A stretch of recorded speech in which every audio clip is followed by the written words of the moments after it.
السلام علیکم ورحمۃ اللہ وبرکاتہ۔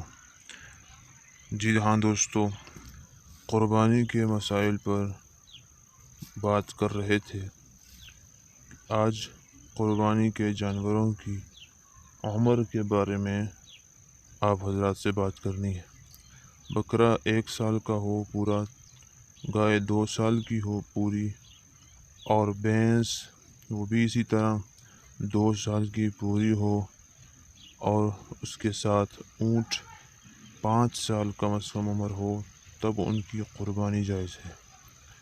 اور ایسا بیل یا بھینس بکرا وغیرہ جس کی عمر اسلامی اعتبار سے 2 سال مکمل ہو اور اس میں قربانی سے مانع روکنے والا کوئی بھی عیب نہ ہو، جیسے یہ بکرے کا آپ دیکھیں 2 دانت اس کے سامنے والے نظر آ رہے ہیں، گائے کے، بھینس کے دانت، اور اسی طرح جو ہے اس کے سامنے والے بڑے 2 دانت نہ نکلے ہوں، جن کی وجہ سے جانور کو ہمارے ہاں دوندا یعنی 2 دانت والا کہا جاتا ہے۔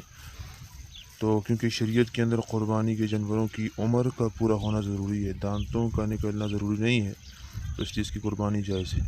البتہ یہ یاد رہے کہ سامنے کے 2 بڑے دانتوں کا ہونا جانور کی عمر پوری ہونے کی علامت ہے، اور لہٰذا اگر کسی جانور کے دانت نہ نکلے ہوں تو خریدنے سے پہلے اچھی طرح تسلی کر لی جائے کہ اس کی عمر مکمل ہے یا نہیں۔ اگر شک ہو تو ایسے جانور کو قربانی کے لیے نہ خریدا جائے، خصوصاً اس دور میں کہ جب جھوٹ عام ہو چکا ہے۔ اللہ تعالیٰ عمل کی توفیق دے۔ مزید اچھی اسلامی وظائف اور مجرب ترین آزمودہ وظیفوں کے لیے، اسلامی معلومات کے لیے ہمارے چینل کو ضرور سبسکرائب کریں۔ السلام علیکم ورحمۃ اللہ وبرکاتہ۔